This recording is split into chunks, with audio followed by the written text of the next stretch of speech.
to fix or how to solve the problem of too many attempts. Try again later on Snapchat. To know how to fix or how to solve the problem of too many attempts, try again later on Snapchat. Should just go to settings. In the first, you can go to the window of apps and you can click on Snapchat.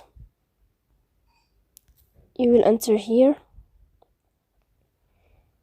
Then you can click on first stop and you can click OK. After that, you'll enter to the window of storage. Here you can click clear cache. Don't click clear data because that can cause you errors that can delete your account. In the end, you can turn off your phone and you can wait a moment to turn on your phone again. So please don't forget to support us by like and subscribe. See you next time in another video, and thank you